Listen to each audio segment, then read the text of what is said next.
Hello, everyone. I'm Martin Willis, your host, and I'm really excited about tonight's guest on the Everything Else show. It's John Kiriakou, and he was a former CIA officer, a former senior investigator for the Senate Foreign Relations Committee, and a former counterterrorism consultant for ABC News. Basically, what happened is he went to prison for 23 months basically on, I think, trumped up charges, no pun intended. And we're going to be talking about that. But he was charged at one point with espionage, which is a crazy law stemming all the way back from World War I that is on the books and I think abused.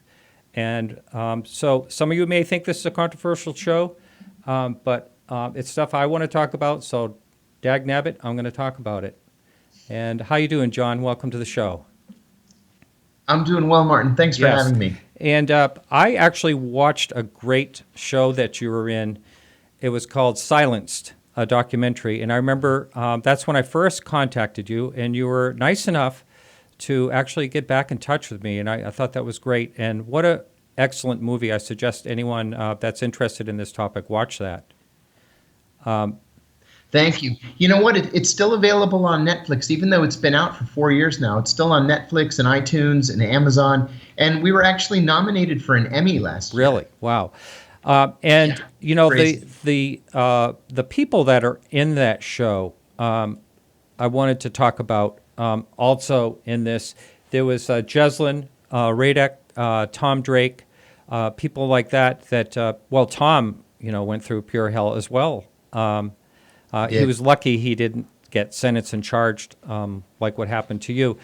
And let's, first of all, just as a nutshell, for the person that's not aware of your case and how this whole thing happened, can you explain exactly how this all unfolded in the very beginning? And Sure. I gave a nationally televised interview in December 2007 to ABC News in which I said three things. I said that the CIA was torturing its prisoners. I said that torture was official U.S. government policy. It was not the result of a rogue CIA officer, as President Bush had intimated. And I said that the torture policy was personally approved by the president himself. And within 24 hours, the FBI began investigating me. They closed the case a year later. So I was investigated from December 2007 to December 2008, and the FBI determined that I had not committed a crime. What I did not know was that 3 weeks later, when President Obama was inaugurated, the most transparent president ever, the CIA asked him to secretly reopen the case against me, which he did. I had no idea that I was under investigation for the next 3 years. And then finally, in January of 2012, I was charged with 5 felonies coming out of that interview, including 3 counts of espionage. that's amazing. And let's talk about espionage because, that goes back to 1917. And I know it's been amended several times, but how do you think that's being used today? I mean, that's like a tool that's being used wrongly, I believe. Yeah, it's an iron fist, to tell you the truth. And President Obama's use of the Espionage Act was scandalous in that, as you pointed out, Martin, the Espionage Act was written in 1917 to combat German saboteurs during the First World War. Between 1917 and 2009, 3 Americans were charged with espionage for speaking to the press. Just under President Obama, Amazing. 8 Americans were charged with espionage for talking to the press. That's almost 3 times the number of all previous presidents combined. And it was because Obama had a Nixonian obsession with national security leaks. He did not recognize whistleblowing as in the national interest, and he used the Espionage Act to prosecute political crimes. Amazing. So let's, I mentioned Jeslyn a minute ago, and her statement that she makes, she wishes it could go back to 9/10 instead of 9/11. Yeah, she said, I want my September 10th country back. Right. And so Tell me, and I remember in watching Silenced where Tom Drake says someone in the NSA said to him, "This is a gift. 9/11 is a gift. Now we can get all the money and more that we ever dreamed of." And now I can understand why all these conspiracies, these 9/11 conspiracies, stem from that. But what did you see change in the CIA as soon as 9/11 happened? Literally everything. I was in the counterterrorism center at the time. We had a few hundred employees. By September 12th, we had nearly 2,000 employees in the counterterrorism center, and we had a budget, a supplemental appropriation.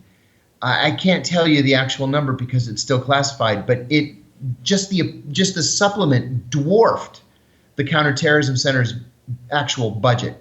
I actually approached the head of counterterrorism, Kofor Black, in the immediate aftermath of 9/11, and I said I had an idea for an operation that I wanted to initiate in a European country. And before I could even explain to him what it was, he put up his hands and he said, "Whatever it is, just do it." He said, "I have so much money, I can't possibly spend it all. Just do it." Wow. And so I did it. And it wasn't just me. I'm talking about, case officers, operations officers acting all over the world. Amazing. Amazing. Now, your book, of course, we want to talk about that was recently released, Doing Time Like a Spy, How the CIA Taught Me to Survive and Thrive in Prison. I do want to talk about your stint, your 23 months in prison. But first, I want to talk on how what happened between this whole thing initiating and how they dragged it out. And I heard you say in an interview that they stack charges. So can you talk about that? Yeah, there are two tactics that the Justice Department uses to break defendants and to win their cases. One is called venue shopping, where they will charge you in the federal district where they are most likely to get a conviction and most likely to get a severe sentence. So if they think that you're going to get the worst possible sentence in the Eastern District of Virginia, that's where they're going to charge you. So that's where they charged me. That's where they charged Jeffrey Sterling, another CIA whistleblower. That's where they charged Ed Snowden. That's where the rumor is the grand jury is meeting on Julian Assange. So that's venue shopping. The Eastern District of Virginia is known as the Espionage Court because no national security defendant has ever won a case there. We all lose. And it's because the judges are hanging judges and they just deny your motions and then you end up not being able to defend yourself. Now, the other tactic is called charge stacking. Let's say you actually have done something wrong or you've done something illegal, regardless of what your intent was. Instead of charging you with that one crime, they'll charge you with 5, 10, 20 felonies. And they'll make you defend yourself up to the point where you go broke. And when you finally go bankrupt, they'll come back to you and say, all right, we'll dismiss all of the charges except one if you take a plea. Well, you're already broke. And I'll use myself as an example. I was charged with these 5 felonies. Well, I hadn't committed a crime. The FBI said so, that I hadn't committed a crime. But the CIA insisted that I be charged. And then I had to defend myself. Well, between January, when I was arrested, and October, when I finally went broke, the Justice Department came back and said, okay, take a plea to this lesser charge. We'll drop all the other charges. I said, no, I'm going to go to trial. And my attorneys pulled me aside and said, listen, this is how this is going to play out. If we go to trial, and we will if you want to, when we go to trial, it's going to cost you another $2 to $3 million. I had already spent $1 million. God. Right? So they took everything I had, plus I still owe them $880,000. And they're telling me it's going to be an extra $2 to $3 million. If you lose, and this is the Eastern District of Virginia, so you probably will lose, you are realistically looking at 12 to 18 years in prison. You could get 24 years. But the government's offering you 2.5 if you take the deal. So take the deal. Well, like I said, it becomes an economic decision. I have 5 kids. And so one night, my wife and I sat at the dining room table with a calculator, and we figured out how long we could continue to make it as a family with me in prison. And we figured that we could probably make it for 2 years. Wow. And I ended up doing 23 months. Wow. Amazing. And now the question that comes to mind is, if you obviously had a stellar team of lawyers, but why didn't they tell you in the very beginning that you had no chance instead of racking up the $1 million bill? You know, Martin, I've asked myself that question 100 times. And I don't have a satisfactory answer. Looking back on that whole nightmare experience, you know, I'm a big boy. I'm tough, right? I spent a year kicking butts all over the world for the CIA. I can handle the truth. And I wish they had said to me, you know, when I first got arrested, this is how this is going to play out. But they didn't. And it might have been because we were filing motion after motion after motion. And I think maybe they thought in the beginning that we could win. In fact, I hired a jury consultant.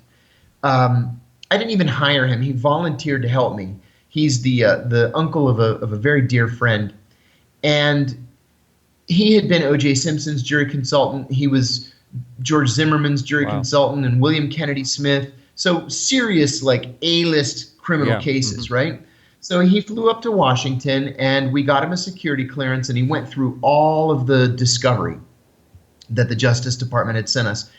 And then we sat down in the attorney's office, and he sort of gave his briefing. And he said, listen, if we were in any other district in America, I would say this case is a winner. We're going to win this thing. But the Eastern District of Virginia, he said, your jury is going to be made up of people from the CIA, the FBI, the Department of Defense, the Department of Homeland Security, intelligence community contractors. You don't have a chance. You have to take the deal, he said. We could win it if we were anywhere else in the country, but not here. And it was that made me decide to take the deal. So there's no sense of empathy between these people if they put themselves in your position, obviously? No. The attorneys? No, I'm talking about, say, you were talking about who the jurors would be, and it seems like professionally they would say, boy, that could happen to me. It's not like that. No, not at all. You know, you hear all the time people who have sat on juries saying, well, if they were innocent, the cops wouldn't have arrested them in the first place. Yeah, you hear that all the time. And then I read once in the Washington Post that a jury in the Eastern District of Virginia would find guilty a bologna sandwich if the prosecution asked them. Because it's bologna, you know. Right. Can you talk about how, and I'm going to use this word maybe improperly, but the FBI tried to entrap you? Oh, I don't think you're using the word improperly at all. When I was with the Senate Foreign Relations Committee, one of the things that I enjoyed the most was talking to foreign diplomats. Right? I spent my entire adult life in intelligence and diplomacy, stationed overseas in a half a dozen countries, and I really loved the give and take of international affairs. So I got to have lunch with foreign diplomats all the time when I was on the Senate Foreign Relations Committee. And one day, a Japanese diplomat called me and invited me to lunch. So I accepted. We went to a restaurant on Capitol Hill. And as I recall that lunch, I remember it being delightful. We talked about the Middle East peace process. We talked about Turkish elections, and there were elections in Israel, and we had a really great conversation. And at the end of the lunch, the Japanese diplomat says to me, so what's next for you? And I said, well, actually, I think I'm going to resign soon. I promised Senator Kerry I'd give him 2 years. It's been 2.5, and I think I'd like to go into business for myself.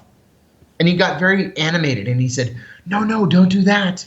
If you give me information, I can give you money. And I said, what's the matter with you, cold pitching me like that? Shame on you. You know how many times I've made that pitch in my life? So I excused myself and I went directly to the office of the Senate Security Officer. And I said, I want to report that I've just been approached by a foreign intelligence officer. So he had me write it up on a standalone computer and he sent it to the FBI.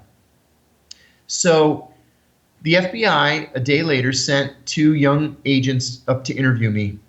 And I told them the whole story. And they said, okay, here's what we want you to do. We want you to call him back, invite him to lunch, and try to get him to tell you exactly what information he wants and how much money he's willing to pay for it. I said, okay, do you want me to wear a wire or something? They said, no, we're going to be at the next table. We're going to listen to the whole conversation. I said, terrific. So I called him, invited him to lunch. He said yes. The day of the lunch, the FBI called me and said that something had come up, that they couldn't make it, but that I should go ahead and do it and just write them another memo. So I had lunch with the guy a second time. I wrote up the memo. I sent it to the FBI. And then they asked me to do it a third time, and then a fourth time, and then a fifth time.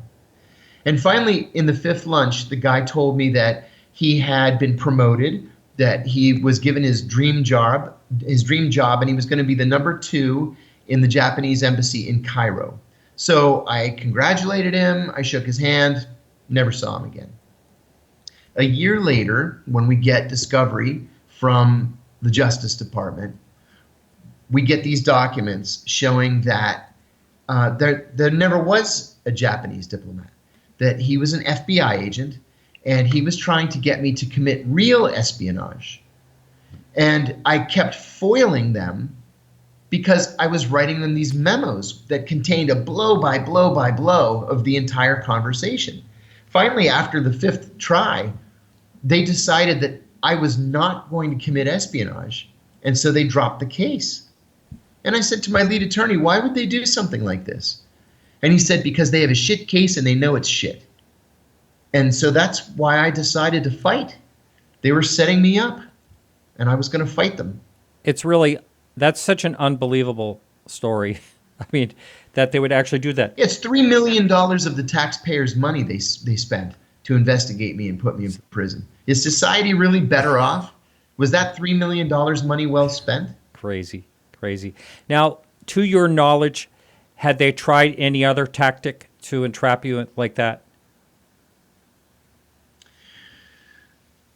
I'm not sure. They tried to intimidate my wife. I had written an op-ed for the Los Angeles Times right before the 2008 election, and I got the op-ed cleared by the CIA's Publications Review Board, so there was no problem.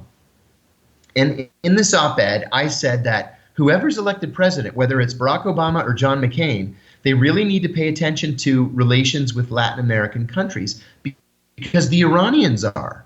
And the Iranians were improving relations. They opened a factory in Venezuela and a factory in Paraguay and a factory in Uruguay. And they were doing all this work in Latin America. And we were ignoring Latin America. So there was one line in this op-ed where I said that the government of Paraguay had lifted visa restrictions on Iranian nationals. Now, I got that information from the Paraguayan Foreign Ministry's website, and it was confirmed in a UPI Latin America press report. Well, my wife at the time was a senior CIA officer working on Iran, and we had a rule in our house that we never talked about Iran. And it was because I never wanted to put her in a bad position. Mm-hmm. So my op-ed runs on a Sunday. Monday morning, she gets called into the CIA's Office of Security. They take her into a conference room, and there's a camera set up, and it's on, and they're videotaping her. And they said, this is not an investigation, it's an inquiry. But we wanted to ask you about an op-ed that your husband published yesterday in the Los Angeles Times. And she said, my husband got that cleared. And the investigator said, and we appreciate that. But the op-ed contained very highly classified, top secret human intelligence. And she said, my husband doesn't have access to classified top secret human intelligence. And the investigator said, but you do. And she said, I'm telling you, my husband used press reports for that op-ed, and that was it. We have a policy at home, we never talk about Iran. And they said she could make this whole thing go away if I faxed over my sources. So she called me from the car crying, understandably. And I immediately faxed over a screenshot from the Paraguayan Foreign Ministry website and the UPI Latin America press piece. And I said, do me a favor. I said, pass them a message from me too. Number one, apparently nobody in the CIA speaks Spanish to be able to read the Spanish press and see that this is in the press. Number two, they apparently have what they're calling a highly placed top secret human source who's selling them press reports and calling it intelligence. They have a counterintelligence problem. But they finally dropped it. Wow. That's really, well, it's really craziness because, I start to think about how this whole thing came about and how you had to suffer and what you went through. And it just seems like it comes down to someone's bruised ego. Oh, yeah. Is that? Yeah. If you air the dirty laundry and you embarrass somebody at the top of government, you're gonna go down. They're gonna make sure that you go down, and not just go down, but they're gonna ruin you to make you an example for other people who are considering blowing the whistle on rape, waste, fraud, and abuse. Wow, that's really something. So, are you afraid now at all? Are you watching what you do? I'm not afraid of anybody. I know that history will judge me as having been right. I'm right on torture. They're wrong. I will say that they do sometimes engage in petty harassment. Every once in a while, not terribly often, but 2 or 3 times a year, I'll be under surveillance. And they'll follow me, to the store, to church, to work, whatever. And then they drop off after a day or two. I just assume that they're reading my emails and text messages and listening to the phone calls. I don't know, but I just assume that they are. But I have nothing to hide. They're the ones who are hiding their dirty secrets. Now, the law goes back a ways against years. torture. Torture. The Federal Torture Act of 1946 specifically banned exactly the techniques that we were using against Al-Qaeda prisoners. And so when 9/11 comes along, now they changed it. They call it enhanced interrogation. Is that what it is? That's what they call it. It's torture. They can use whatever euphemism they want. It's torture without any question. And now I'm going to ask a question that I'm almost afraid to ask, but do you feel that there's a growing movement toward people wanting the Americans to use torture? I do. You know what? It makes me sick to my stomach, but if you look at the polls, a clear majority of Americans support a torture program. It's something like 54%. And let me just... It's something that as a country we ought to be ashamed of. And as far as we know, statistically, it's not effective. No, it just simply doesn't work. I mean, on top of being morally and ethically repugnant, it just simply doesn't work. And so let's talk about the different types of torture that is possibly being used, because I think some people have died while being interrogated, so to speak. So let's talk about the different types of torture that were actually allowed for, let's say, Al-Qaeda or any other prisoner of war. Well, there were 10 different techniques that were authorized by the Justice Department, with the most mild being something called the belly slap. So it's an open-handed smack across the belly. It makes a loud cracking sound and makes a handprint on your belly. And then it went to the facial slap and one where they grab you by the lapels and slam you against a wall. And then it went all the way up to 3 really terrible techniques. One was waterboarding, and everybody knows about waterboarding now, but there were 2 that I've always maintained were worse than waterboarding. One was sleep deprivation. Scientists will tell us that people begin losing their minds when they get to day 7 with no sleep. and people begin to die around day 9. And when I say sleep deprivation, you're chained to an eye bolt in the ceiling, so that you can't sit or kneel or lay down. You can't get comfortable. You have to stand or hang. We know that day 12 people begin to die. I'm sorry, day 9, and the CIA was authorized to keep people awake for 12 days. So 7 days you lose your mind, 9 days you start to die. CIA was going 12 Wow. days. And indeed they killed a prisoner that way. Another terrible one was called the cold Wait a minute, cell. just before we move on from that, how, Yeah. besides having them hang like that, what are some other things they do to keep them awake? They bombard the cell with hard rock music 24 hours a day, at a volume of 10, just to make the person crazy and disoriented and to ensure that they just can't sleep. And they use these like military strength lights too. So it's as bright as the sun. Even if you close your eyes, you can still see the light through your eyelids. You can't get comfortable. That sounds like a pure hell. It is. Yeah. It's hell. And then there's this cold cell where you're chained into that same eye bolt in the ceiling, stripped naked, and then they chill the cell to 50 degrees Fahrenheit, and then every hour a CIA officer goes into the cell and throws a bucket of ice water on you. And we killed people with that technique as well. Unreal. Now, I read or I heard, I listened to Dan Carlin. I don't know if you ever listened to him. Yeah. Sure. And I think in one of his shows that he mentioned that people were brought prisoners were brought to a country out of the UN where it did not have any torture statutes and were worked on there. Have you ever heard of anything like that? I've not heard of a country outside the United Nations, no. We certainly had secret prisons, like an archipelago of secret prisons around the world.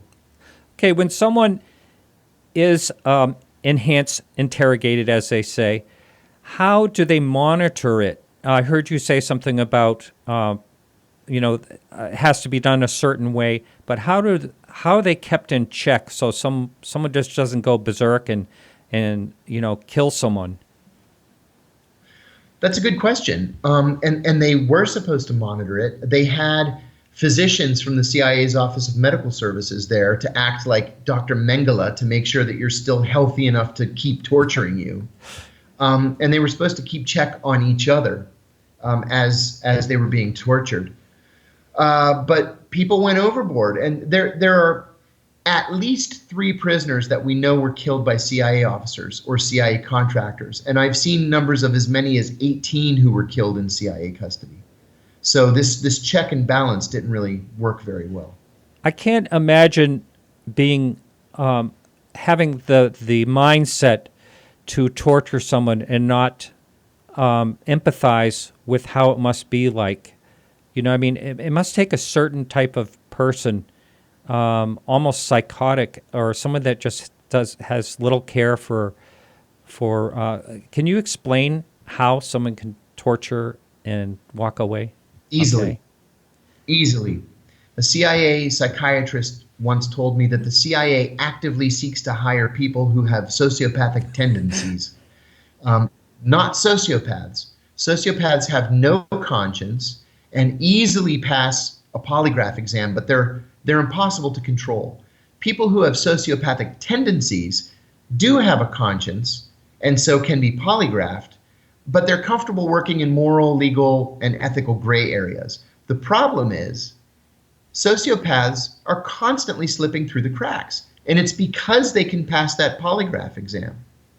So, yeah, psychologists will tell you that it's the sociopath who rises to the top of corporate structures in business, in the business world. Well, the same thing happens in government. It's the sociopath who makes his way to the top of the structure because he's comfortable stepping on people to further his own career. The same thing happens in the CIA. It's the lunatics who end up getting promoted and end up running the place. It's the lunatics who become the torturers and then go home and play with their kids and play with their dog and sleep soundly at night. It's because they're sociopaths. Well, I guess that sadly makes sense. I was really surprised reading things. I mentioned this real quickly before we started the show, and that was how the Obama administration kind of surpassed things that I used to be really upset that Bush was doing. And how did all that, as a Democrat and everything, I mean, it was kind of shocking, especially, and I don't know the name of the act or whatever it's called, but an American citizen can be assassinated on foreign soil without any trial or conviction or anything. Yeah. Yeah, and Eric Holder said that in an open congressional hearing on Capitol Hill. He also said, in response to a question from Senator Ron Wyden, that if the president declared an American citizen in the United States to be an imminent threat, that the government could kill that American without benefit of trial in the United States. I haven't heard that. Oh my God. Wow. Now he was saying that that's a legal theory that the Obama administration had. They hadn't actually killed anybody on American soil, but they claimed legal justification for doing it had they decided to do it. The thing about these laws that are created is that once they're there, and they can be abused. They're there. Look at the Patriot Act. Yeah, the Patriot Act, for instance, that changed everything. And how did that affect what you were doing? It didn't really, because it was almost entirely domestically focused. It drastically changed the way the FBI did its job. And of course, we created the Department of Homeland Security at the same time, which was really revolutionary in that it gave law enforcement authority, more law enforcement authority to one person than at any other time in American history. For me, it really didn't change the job, my job being overseas. But as an American citizen, like anybody else in this country, I objected to a lot of the Patriot Act's tenets, just because I believed that it was a whittling away of my civil liberties. And I thought, this is something we ought to be debating in Congress, not pushing through in the middle of the night so nobody notices. And that's exactly how it passed. And I have the feeling that our civil liberties are vanishing more and more. And I just have a feeling that that's kind of like on the track we're on. It seems to be. Oh, it is. When the president and the attorney general of the United States talk about using the Espionage Act to punish journalists who publish classified information, I mean, that's the end of our constitutional rights as we know them. Okay, well, along those lines, we hear, I'm going to take some flack from this because I'm going to talk a little bit about Trump, but the fake news thing, it's almost like it's similar to how a dictator would take down the media in a way. Now, again, I'm going to take a lot of flack for saying this, but what do you feel about the way he has, I should put it this way. How do you feel the media has treated Trump, and how do you think Trump is treating the media? I think the media have been hard on Trump. I thought the media had been hard on Clinton. The media was hard on me. That's just what they do. When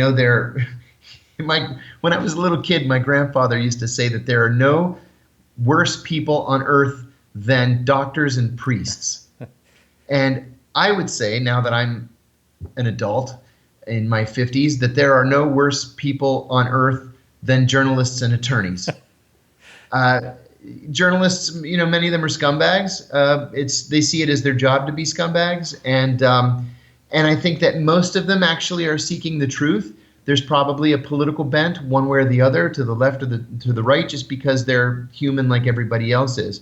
But yeah, sure, Trump has had a tough time with the press. So did Hillary Clinton. So I don't think he's getting any special treatment, special anti-Trump treatment. Not at all. Okay, and how do you think? What do you think about his reaction by just calling them fake news? Like, I think that's actually damaging to the country. The press is just as important in the governance of the country as the three branches of government are. And to devalue the press as an institution, I think really does a disservice to the whole country. I agree. That's really good. Now, what do you say to, I've heard the term many times that we created ISIS. And do you think that America does indeed create, terrorist groups? No. No, that's conspiratorial nonsense. What happened was we invaded Iraq, which was stupid and bad policy and short-sighted and illegal under international law, but we did it. We invaded Iraq, we overthrew Saddam Hussein, and many of the al-Qaeda fighters in Afghanistan and Pakistan ran to Iraq to fight the Americans there. And so we started rounding them up. And they formed this branch of al-Qaeda called al-Qaeda in Iraq, right? And we arrested hundreds of them and put them in military prisons all around the country. Well, it was in one of those military prisons that Omar al-Baghdadi and several of the other people who became his lieutenants in ISIS got together. They actually met in an American military prison outside of Baghdad and decided to form this group, ISIS. They believed that al-Qaeda was not radical enough, that al-Qaeda wasn't fighting hard enough. And so that's why they wanted to go their own way and create this new group. So did we create ISIS? No, we didn't. It wasn't a bunch of white guys sitting around a table saying, what we should do? We should create this terrorist group to fight ourselves. And, no. But our stupid policy resulted in the creation of ISIS. I see. Okay. Now, for what you went through and for what you basically exposed, did you actually change anything? Yeah. You know what? I'm actually most proud of this. Through this whole nightmare, in 2015, Congress passed the McCain-Feinstein Amendment, which formally banned torture in the United States permanently, and said that the CIA is allowed only to use the techniques that are outlined in the Army Field Manual.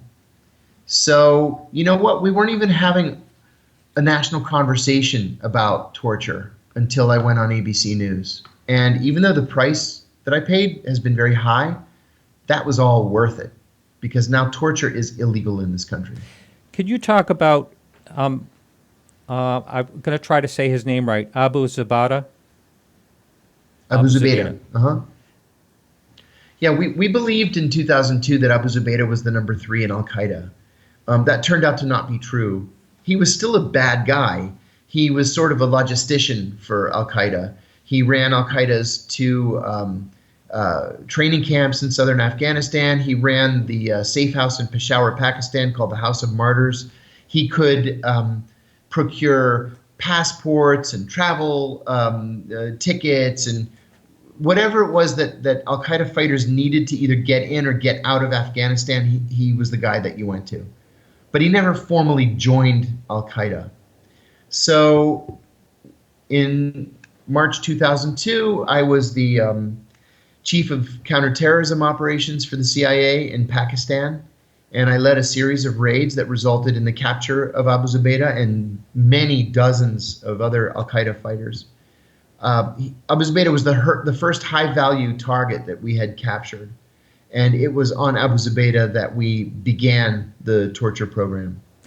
And now, at first, you reported on some news show that he was only tortured, or he was only waterboarded one time, and you achieved results. Who Yep. told you that? Yep. And Well, that's what the CIA reporting cables said. See, he was being tortured by these two contract psychologists named Bruce Mitchell and, James Mitchell and Bruce Jessen. And Mitchell and Jessen were carrying out the torture and then writing the reporting cables back to headquarters. Well, they were saying this whole time, we did it once, it worked, he cracked, he gave us this information, it saved lives, we're disrupting attacks. None of that turned out to be true. They waterboarded him 83 times. He didn't give any actionable intelligence that saved lives or disrupted attacks. uh-oh. Sorry. That's Sorry. okay. He didn't give us any information that disrupted attacks. And the information that he did give, he had actually given to an FBI agent several weeks earlier when the FBI agent was debriefing him. So it was a lie. And nobody knew it was a lie until April of 2009, when the CIA Inspector General's report was declassified and released to the press. So what I was telling Brian Ross on ABC News in 2007 was what I had read in the CIA's reporting cables. And at that time, what was your stance on torture, the enhanced interrogation? Yeah. Well, I said that there were two separate issues here. Number one, was torture moral and ethical? And I said no. I said it's not enhanced interrogation, it's a torture program, and as torture, it's morally wrong. I was the first person to call it torture, as a matter of fact. And then secondly, I said there was a separate question about whether or not it worked, and the CIA was saying that it worked. And that second half turned out to not be true. Unreal. Now, can you explain the knowledge that you have why torture is not effective? Sure, because your prisoner will tell you literally anything that he thinks you want to hear just to get you to stop torturing him. It might be true information. It likely will not be true. But whether it's true or not, you're going to have to take all this information and give it to a team of analysts to pour through it and try to figure out what's true and what's not true. So if the point of the torture is like in this ticking time bomb scenario, there's a bomb that's going to go off in some major American city. You got to get the information from the guy. So you start torturing him and he gives you the information. Well, he's going to give you some kind of information, probably way too much information, 90% of which is going to be false. By the time you analyze it and figure out what it is that's true and what's not true, the bomb's gone off and everybody's dead.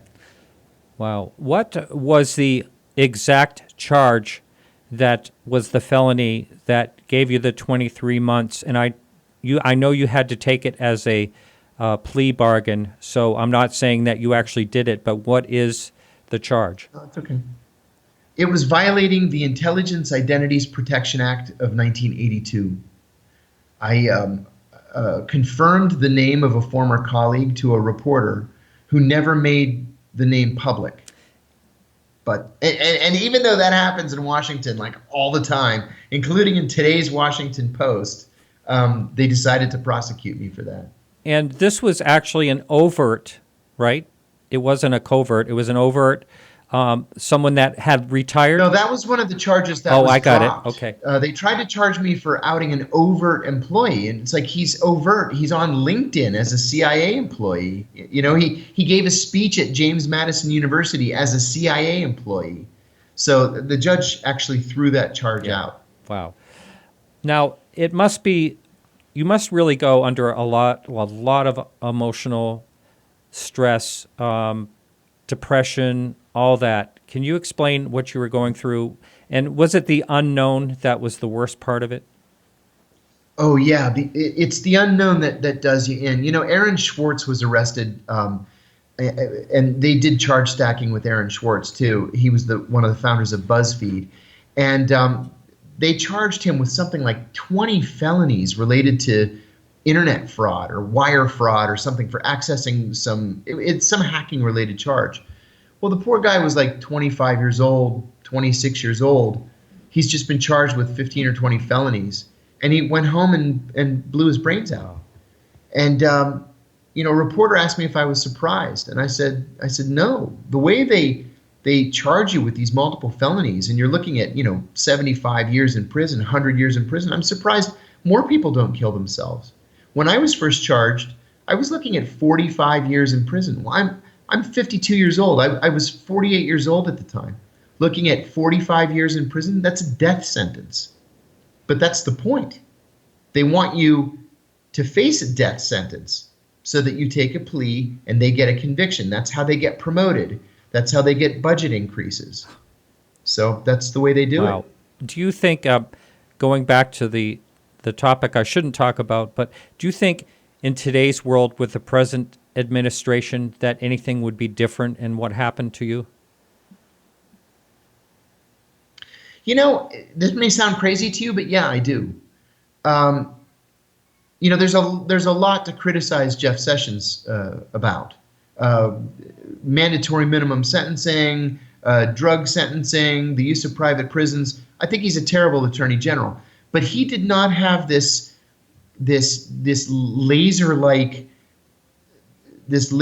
obsession with using the Espionage Act to prosecute whistleblowers like Eric Holder did. I think Eric Holder was one of the great menaces to our civil liberties over the last half a century.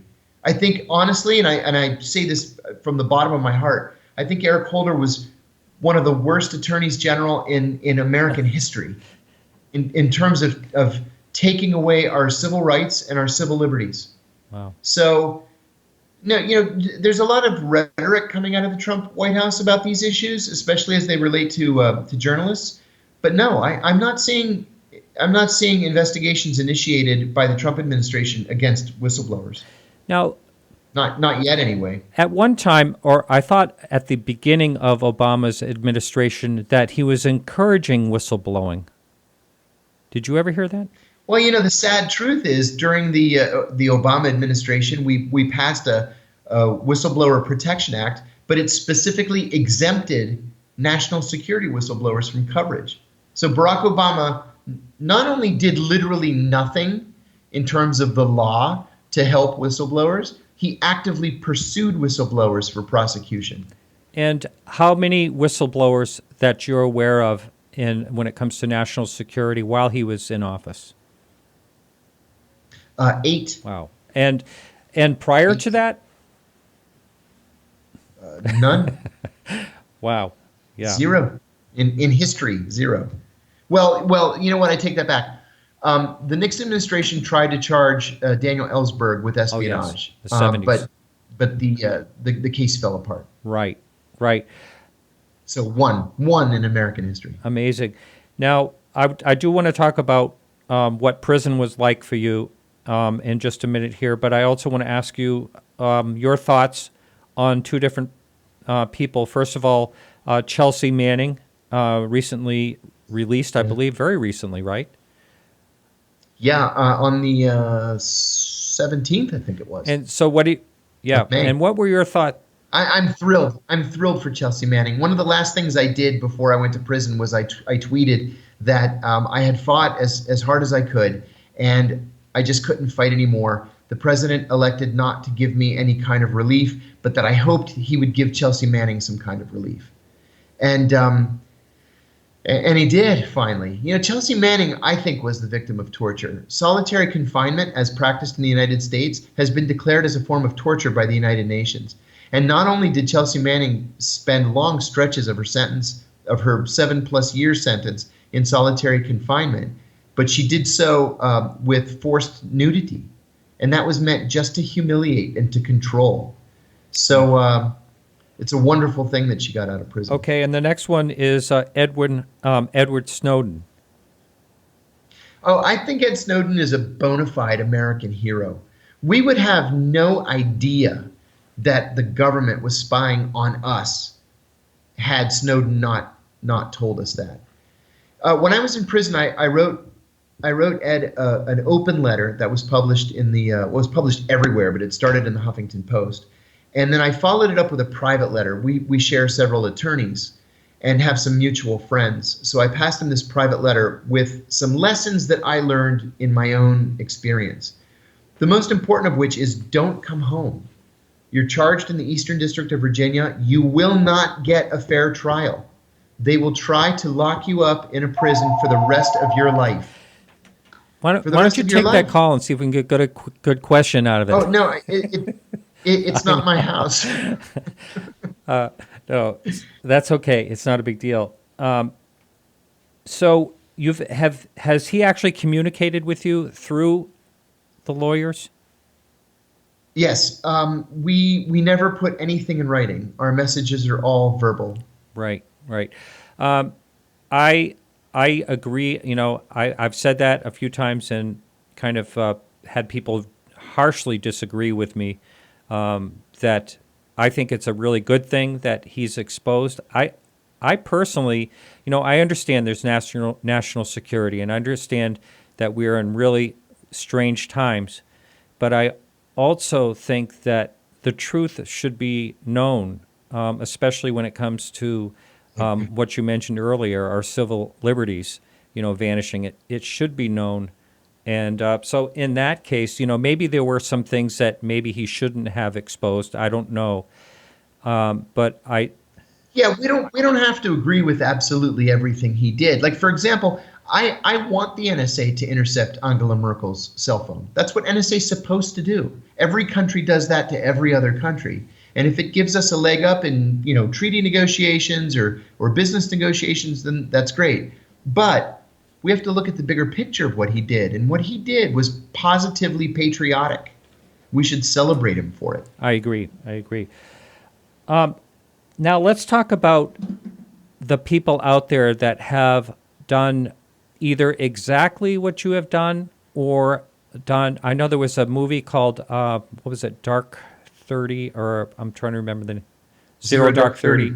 I couldn't watch it. I tried to watch it. I just couldn't watch it. But I understand there was some classified information leaked to the either the producer or something of that movie. To the producer and to the writer, Mark Bowl and Catherine Bigelow. Leon Panetta leaked classified information to Mark Bowl, and Michael Morrell, who was the deputy director of the CIA, gave the producer and director a classified briefing, standing over a classified mock-up of the bin Laden compound. In addition, there were several CIA analysts who had briefed them and who then accepted gifts in exchange, which is also a crime. Furthermore, Leon Panetta then, in an attaboy speech in the CIA's auditorium, revealed the name of the Navy SEAL who killed bin Laden to the crowd, which included people who had worked on this film. This was a classified setting. So why were those crimes never prosecuted? David Petraeus is worse. I was accused of confirming the name of a former CIA officer. David Petraeus passed the names of 10 covert CIA officers to his adulterous girlfriend to try to impress her. He did it for sex, and he got a misdemeanor charge, 18 months unsupervised probation, and no jail time. So where's the justice there? There's another disgruntled CIA officer who gave the names of 7 covert officers to the same reporter that I talked to, but they didn't charge him because he didn't blow the whistle on the torture program. This was all very much so. So, and I understand that a president can basically declassify anything that he wants to, but how do you feel about the recent, talk with a Russian official? Yeah, well, what President Trump did was not declassification. He just blurted out classified information. You can't prosecute a president for that. they have ultimate authority to do whatever they want to do with the information. But there's a process for passing classified information to a foreign government. You take the original report, you take the information that you want to pass out of it, you put it on a clean, fresh piece of paper. You write secret, releasable to, and then the name of the country at the top and the bottom. You make sure that it doesn't reveal any sources and methods, and then you pass it through official channels. Wow. But what the president did was he just blurted out this highly classified information that came from a third country. Now, when you pass another country's information to a third country, you have to get the originating country's permission to do it in advance. And he didn't do that. He just blurted it out. And that was the most damaging part of it, wasn't it? The other country? It was. Not having permission. Because then they're less likely to share whatever secret it is. Yeah, they're less likely to share in the future. It damages the bilateral liaison relationship. Now, let's talk about your stint in prison. And first of all, you mentioned earlier that you have 5 kids. I can't imagine being separated from your kids and, day to day, missing their birthdays, Christmas, all that. How can you not be bitter, or are you bitter? No, I'm not bitter, actually. I've worked hard on this, and it's because you come out of prison and you think you can step right back into your life again, and you can't. You deal with depression, you deal with anger issues, you deal with PTSD, which everybody has when they come out. But I made a decision early on in this whole process that I was not going to be bitter, because it wouldn't get me anything. If I dwelled on this and say, oh, poor me, I've been wronged, and look what they did to me, that doesn't help me in any way. And so I decided I was truly going to put this behind me. This book was therapeutic. It helped me work through a lot of issues, and I think it's funny at the same time. And I've just been working on new opportunities that I've had. That's what I'm doing here in Los Angeles right now. That's really an amazing attitude and wonderful, really.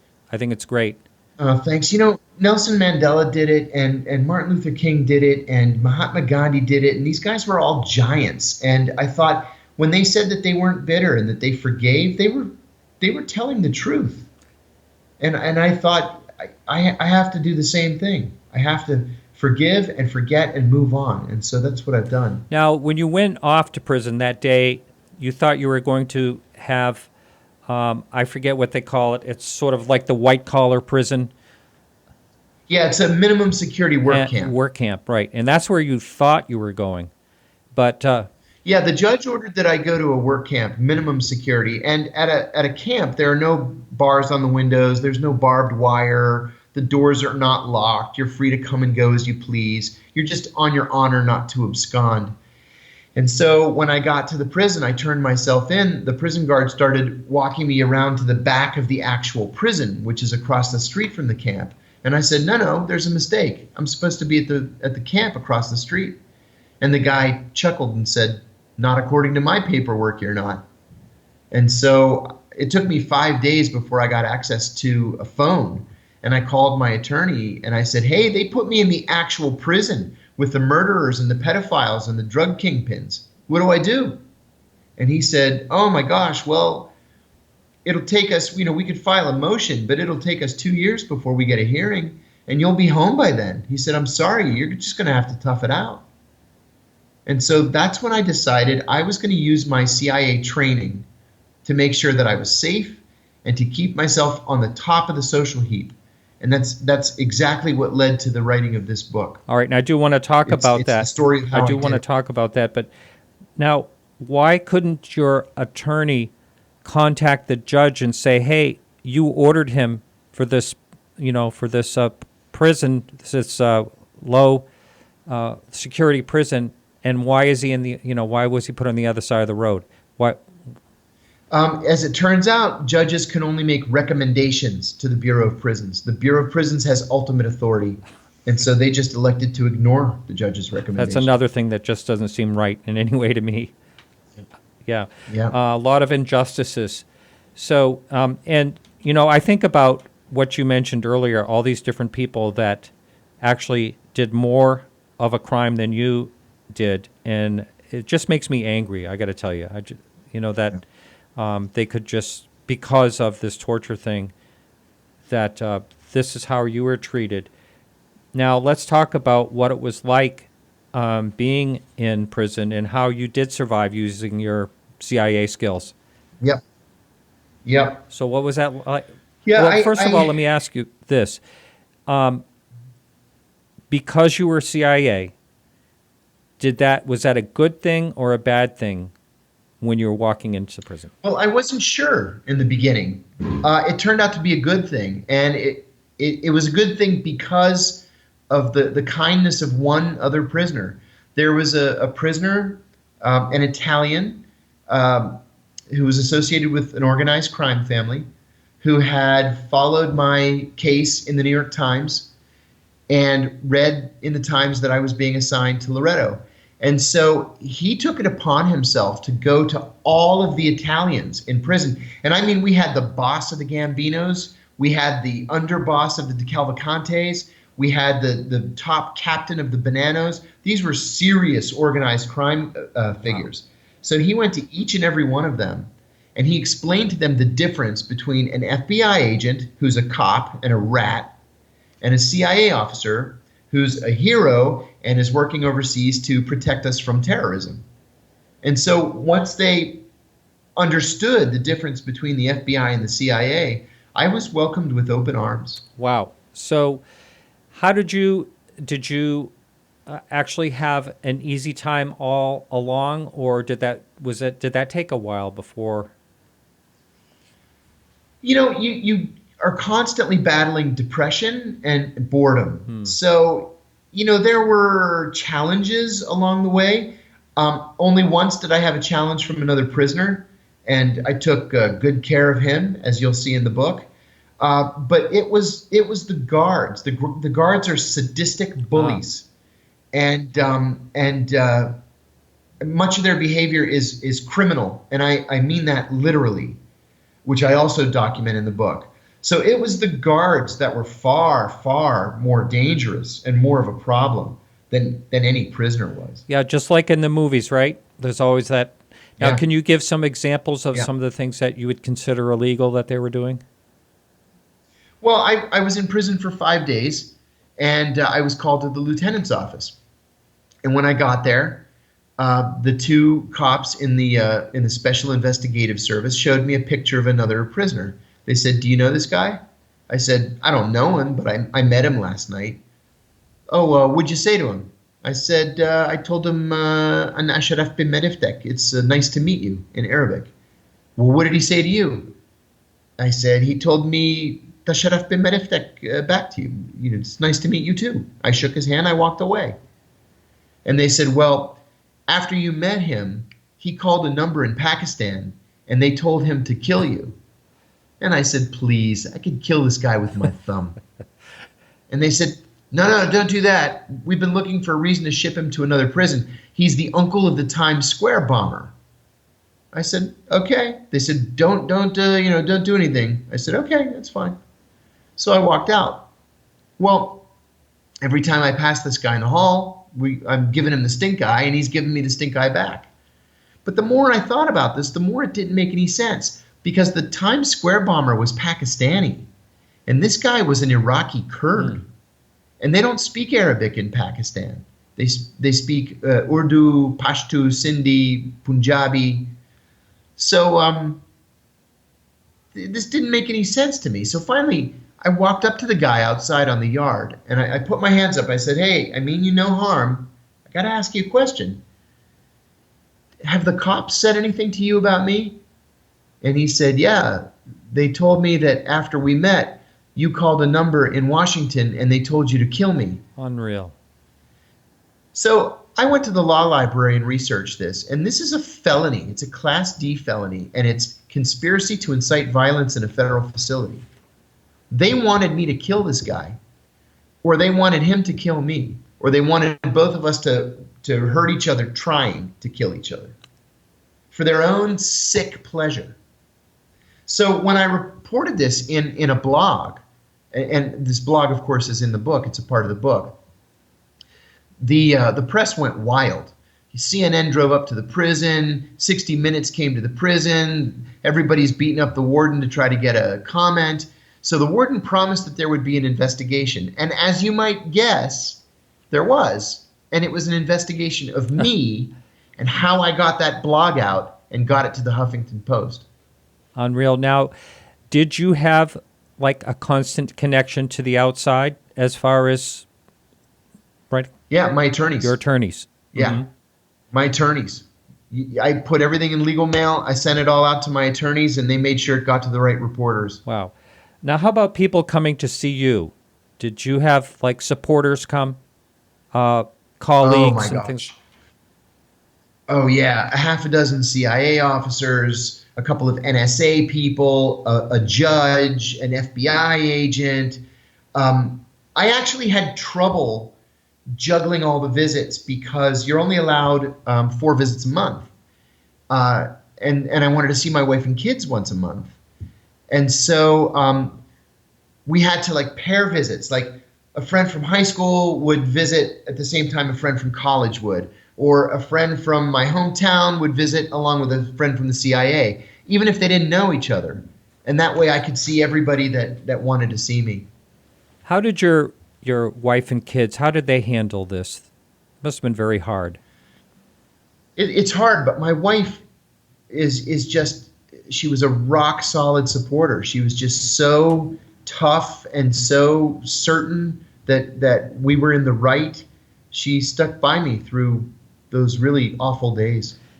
And I remember when we spoke a year or so ago on the phone, you told me what I think was a really happy ending to what happened to her job. Basically, she got fired, and just can you kind of tell that story real quickly? Yeah, she was fired on the day of my arrest only because she was married to me. And she ended up getting a job with a defense contractor. She's been promoted there 3 times. And as it's turned out, she's making just more than triple what she made at the CIA. So she was at the CIA, lost her job, and a story turned out well. So you were there for 2 years. That you talk about boredom. How did you keep your mind active? A couple ways. I made a decision on my very first day. I had been in prison for like 2 hours, and it was mail call, and I received a card from a lady in Ringgold, Georgia, who I had never met. And I thought that was such a sweet thing to do, that this woman took the time. She actually handmade the card. It was such a nice thing to do that I was going to respond. And I decided that day that I was going to respond to everybody who wrote me a letter, not having any idea that by the end of the 2 years I would have responded to more than 7,000 letters, which is what it was. Wow. I hand wrote 7,000 really? letters. Wow. I hand wrote this book, 550 legal pages, handwritten. So that kept me very busy, writing like a crazy person.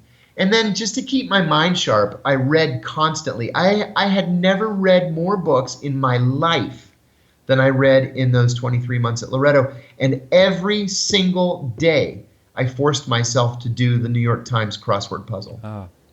I needed to keep my mind sharp. Yes, and I think it's I've just been in a point of recovery after surgery that I decided to force myself to do something every day, and I think it's very important for your head to, even though I couldn't walk and, I made sure that I got in the shower somehow and I shaved every day, even though no one would see me unshaven, I think it's kind of like the regiment that kind of keeps you together. It lifts your spirits. Yeah, it lifts your spirits. And what are some of the other things that you did?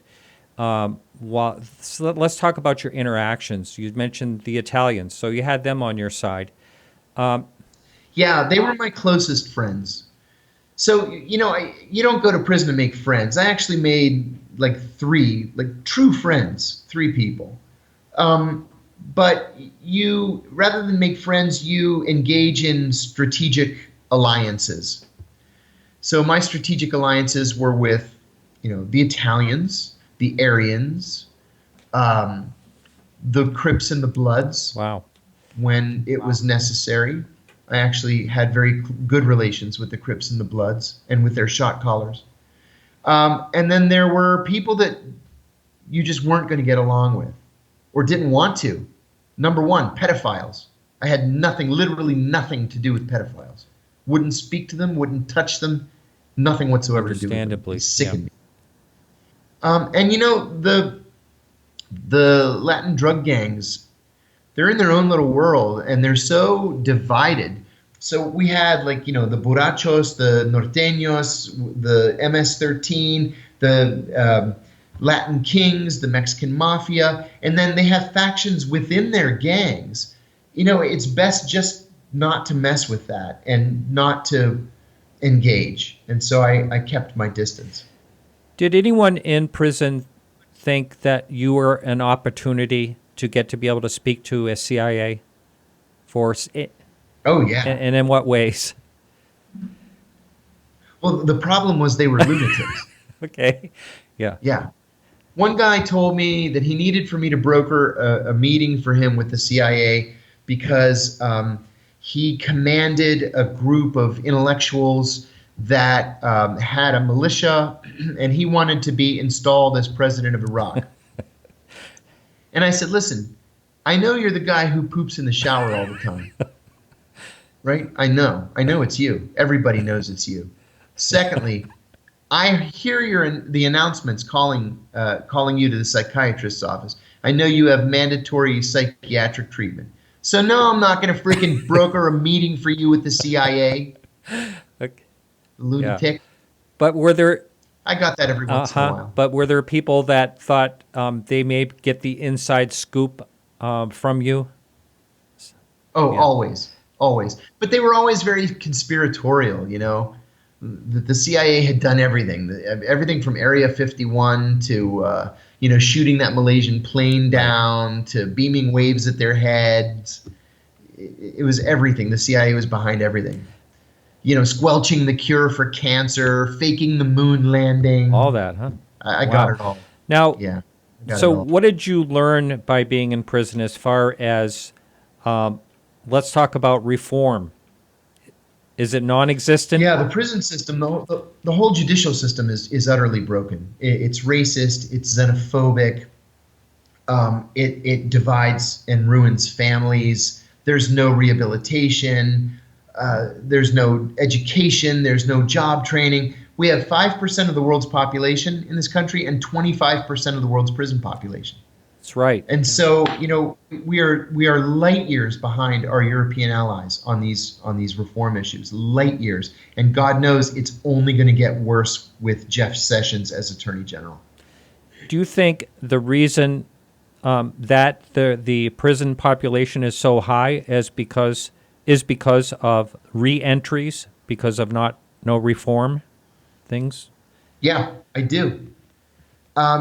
You know, I thought that there would be some sort of training. In fact, I even joked with my wife before I went to prison that, well, at least I can learn plumbing or something, or electrical work, or small engine repair. Ha ha ha. And you know, they phased that out in the late 70s. There is no such training. Now, for me, it was a joke. But if you've been a drug dealer all your life and the only thing you know how to do is deal drugs, and you're not being educated or trained in prison, well, you're going to go home eventually, and what do you think you're going to do? You're going to sell drugs again, because it's the only thing you know how to do. And that's why our recidivism rates are so high in this country. You know, 45% of all prisoners are reincarcerated within 3 years. 45%. That is really, I had no idea. Unacceptable. I had no idea. But now I followed, and I had a prosecutor on this show. I followed Making a Murderer. That was the Stephen Avery case. Yeah. And, you know, he basically, I believe he basically wanted to go back to prison. How do you feel about, you think that is something that prison makes you want to go back? Let me tell you about a conversation I once heard in the TV room. three guys playing cards. Middle of the day, nobody else is in there. I'm just standing there looking to see what the news ticker is saying. And one of them kind of leans back in his chair and looks around, and he says, you know, they give us clothes, they give us medical, they give us 3 square meals a day. We work out in the weight room. We run the track. He said, if we had pussy, this place would be paradise. Wow.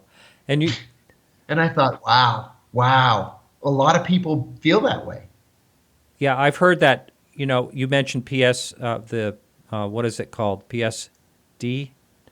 Yeah, PTSD. PTSD. And I think, anyone that is in prison for a long time, like you said, has that. And, just the adjustments. So, back to society must be, and I think I watched in, maybe it was Silenced or one of those films where you had to get a job, no matter what job it was. So what is that? What's that struggle been like? What was coming home like? Coming home was a lot rougher than I thought it was going to be. Like I said earlier, I thought I could just step back into my life again, and you can't. You're dealing with probation and halfway house restrictions and travel restrictions, and you have to do this financial report every month, and then you have to request permission every time you leave the house, and then you call them the minute you get back to the house. And I mean, it's onerous. It's no wonder so many people get violated and go back to prison. There are so many rules. The system is set up to make you fail. It's not set up to help you succeed. At this halfway house that I had to report to, there were 110 guys in the halfway house. They had one job listed on the job board. It was to be a dishwasher at Fuddruckers for 110 men. Oh, right. And if you don't get a job in 30 days, you go back to prison. Unreal. So, I mean, for me, I had a job set up already, before I even got home. But what does everybody else do? You kill each other for this job at Fuddruckers? Yeah, that I think I heard you say in one of your interviews that I listened to that the average American commits 3 crimes a day or something like that. Yeah, 3 felonies a day. And this is by accident mostly. I mean, Yeah, mostly by accident, sure. This is a book written by Harvey Silverglade, a professor of law from Harvard University. And he says that the country is so over-legislated and so over-criminalized that the average person commits 3 felonies every single day, with the operative notion being that if they want to get you, they're going to get you. And you're going to end up having to take a plea to something. that's something. When I lived in California for 9 years, and I had to go to traffic school because I had a violation, and you can get some points removed from your license if you go to traffic school and save on insurance and all that. So I went to the traffic school, and I'll never forget, the instructor said that each of you sitting in this class has violated at least 3,500 traffic laws for the one that you got caught on, and it's pretty amazing. And I believe that. I probably violated 3,500 today driving around Los Angeles. That's pretty easy to do. So how was the family? How was it going back to, like, say, you said your wife was a rock. How about the kids? You weren't there, and all of a sudden you're popped back in. Well, I called home every day and talked to the kids all the time, and then they came to visit me every month. And so it was, that part was really great. That part was exciting and heartwarming and really great. And the kids, they're just all of them so smart and so well adjusted, and thank God everything has worked out beautifully. Sounds like they had a really good mother while you were gone. They sure did. That's great. Yeah. Now, a question came in from chat. Do you think the government is still keeping a close eye on you? Have you had any encounters with them since you were out of prison? That's a great question. Yeah, I think they probably are keeping tabs on me. I have a friend, formerly of the FBI, who told me that I need to assume that they are keeping tabs on me. And like I said earlier, I've seen surveillance several times, more than several, 4 or 5 times since I've been home. I've documented it. I'm positive. I was a surveillance instructor at the CIA, so I know when I'm under surveillance. Um, so yeah, and in terms of my communications, I think we all should assume that we're under scrutiny. So I'm careful. I use encrypted communications now, not because I necessarily have anything to hide, but just because it's nobody's damn business what I say in my communications. What can the average American do to protect themselves from this? Well, like, Yeah, what do you do? yeah. There's a lot actually. I got my phone right here. I use different encrypted apps. WhatsApp is encrypted. Signal is encrypted. I like Signal a lot, although it's still breakable. It'll at least slow them down. There's an encrypted telephone app called Red Phone. I think it costs $1. I use that. You can also make calls within Signal that are also encrypted, and they give you an encryption key. And then for email, I use a Proton Mail account, which is not just double encrypted, but it's also hosted on a server in Switzerland, which is not subject to US subpoenas. So, again, if they really want to get you, they're going to get you. But at least this way, you might slow them down a little bit. So getting back to the surveillance question, when you were before trial or before court, your court appearances, what was that like? Were you being surveilled through this whole investigation? Oh, very heavy in your face surveillance, where they would park 5 cars like all around my house, on every street, every block around my house. They would follow us to church and come into church and sit in the pew right behind us. They would follow us into Target or into restaurants. I mean, it was really heavy, nasty, provocative surveillance. Yes. So when we put this whole thing into perspective, basically this whole thing you went through was all because you talked about torture. Yeah. And Yeah, the whole and thing. like you were a danger it's- to society, a danger to this country. And I know that I heard you in an interview say that a newspaper called you a traitor. Yeah, it was an op-ed in the San Francisco Chronicle said that I should be put to death. My God. Put to death. And they published it. They Yeah. published it. And so when you were reading things like this, did you feel like you needed to explain yourself, or did you just let it roll off you? I did feel that I needed to explain it to myself. And this is another instance where my wife really came to the rescue. And she said to me very pointedly, "You have to embrace this. You didn't do anything wrong. You have to be out there fighting them and telling your side of the story, because eventually they're going to move on to the next person." And they did. That was Ed Snowden. She said, if you keep talking and if you keep telling your story will be the side of record. It'll be the story of record. And she said, they have consistently underestimated you. You're tougher than they think you are. You need to keep talking. And so that's what I've done. Wow. So I'm going to ask you what the best thing that came out of this, but I think you already told us, but what was the worst, the hardest part of this whole situation? It was the first 2 weeks after my arrest. I don't even have the words to describe to you how terrible that period was. You think of doing horrible things to yourself. I can't even tell you what crosses your mind. Those were the darkest days of my life. It was worse than my parents dying. Wow. But in the end, it's really given me a cause. And like I said earlier, I know I'm on the right side of history, and they're not. And we're going to look back on this period, and we're going to say, can you believe we used to torture people? What were we, barbarians? It is barbaric, totally barbaric. And so the best thing that came out of this whole situation? Is it something you already talked about? Well, it puts life into perspective. You really get to see who your friends are. And I remember, in the heat of the case, I was very polarizing in 2012. Battle lines were drawn. And I remember my wife telling me, wow, you really have good friends. Hmm. And I said, I do. I'm blessed with good friends. I can count on one hand the number of people who walked away from me in this whole experience. Well, that's really, really nice to hear.